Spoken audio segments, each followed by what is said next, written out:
Hey everyone, welcome back to another video. Now this is a thing I wanted to actually show you a little while ago, but I never got around to it. It's my first Neptunia figure, and this one is by Broccoli. It's 1/7 scale.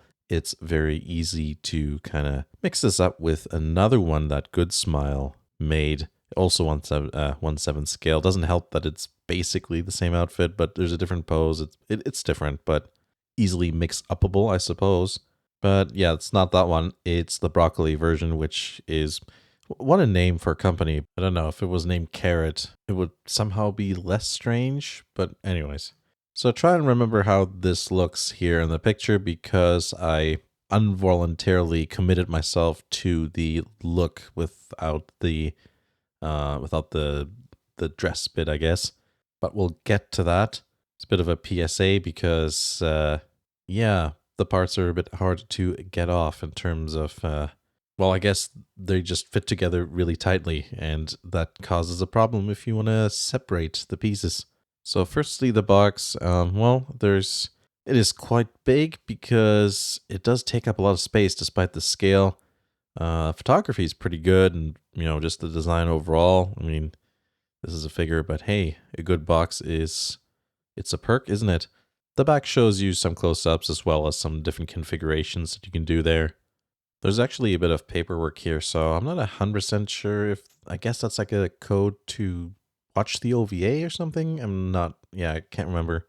But also importantly, there's instructions, and you're gonna need those because even the base has some things about it in terms of how to assemble it that is not apparently obvious. So yeah, the first thing I try to do is assemble the base. I think this is the most comprehensive base of any figure I've owned, basically. There's these star pieces that you need to connect, and you kind of need to reference the images there because, I don't know, I think the instructions don't do as good of a job as they could. Maybe if I could read it, it would be a bit better. But just looking at the pictures helped. Now this is the part which is important because so if you don't want to have the dress part, there's like a part that goes in between the two major pieces, I guess, the torso and, the hips down.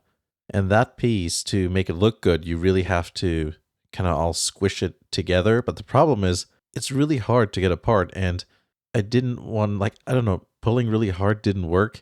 And I don't want to pry because I think I would damage you know, the edge and it would never look right again.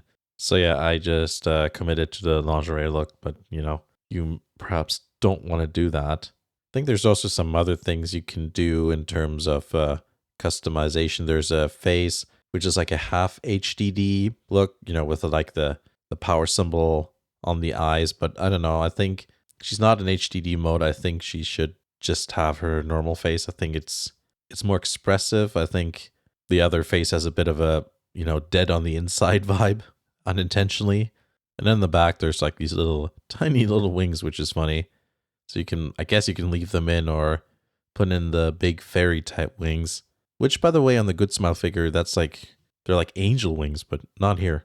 Yeah, it's very detailed there. It's see-through. There's like little hearts on it and stuff. The wings, that is. And then the sword also is quite the fancy looking thing. There's also something, what is it? It's like a necklace sort of thing that is optional.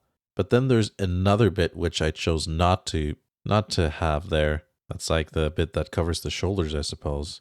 I think it makes more sense if you have the dress part, which by the way is super detailed. I'm almost tempted to just have this figure again so I can just have it displayed in both ways at the same time. But yeah, the face is done very well, which is, I think there's a lot of figures that don't have good faces where the mouth is open like that, because sometimes it's just like a fleshy bit of the body that's painted in this reddish pinkish tone, and it just looks really weird, but it doesn't in this case.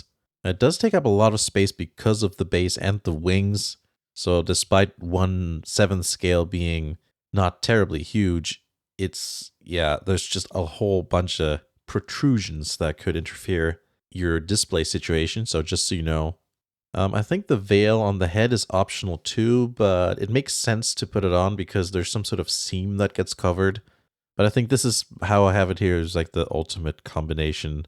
Some people might not consider this displayable, but what can I say? It's just a whole bunch of things together that I enjoy. Well, first of all, it's Nep, so that's good. It has a very interesting base. You know, a lot of times it's just like a clear disk thing, and there's never really interesting stuff going on. And a lot of times I don't think there should be because, you know, they don't need to necessarily distract from the figure. But I think in this case, it adds a lot. Lots of dynamicism and like implied movement. And it's almost a little bit like part of the backdrop, and it kind of wraps around to the front. So I think if you like make a little scene, maybe with some matching color background in your shelf, you could make something, you know, it could be like a really immersive looking image or scene rather. Notice how I didn't do that, but anyways. But yeah, it's a whole bunch of things I like all in one, like I said. So yeah, I've also always been a fan of the whole lingerie wedding dress thing. And then, you know, there's thigh highs and elbow gloves. I think the frilly details are done quite well too. Oh yeah, and also the garters are interesting because normally I guess they would go above. I think there's that Tulavru Momo figure where the garters go you know, over the panties there, but it's like the opposite in this case. They're like, yeah, I don't know. I like that look, I guess. In today's episode, does this specific fetish have a name? What do you call that? Tucked in? I guess that wouldn't make sense. But yeah, there it is. It's very good. I think it's on the higher end of the scale when it comes to quality. I haven't noticed any defects, and I like how it's customizable. You can, you know, it's a figure that it has like I guess it's a combination of, you know, cute and sexy at the same time, but you can kind of dial in one aspect and dial out the other depending if you want to do the dress part or not. So there it is. I can't think of anything more to say.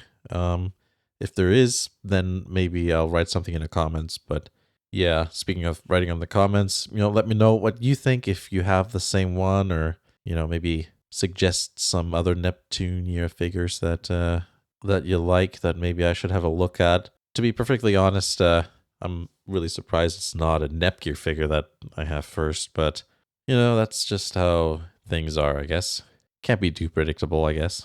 Not that it was completely intentional, but there you go. Thanks for watching. I hoped you found that interesting, and I'll see you again in the next video.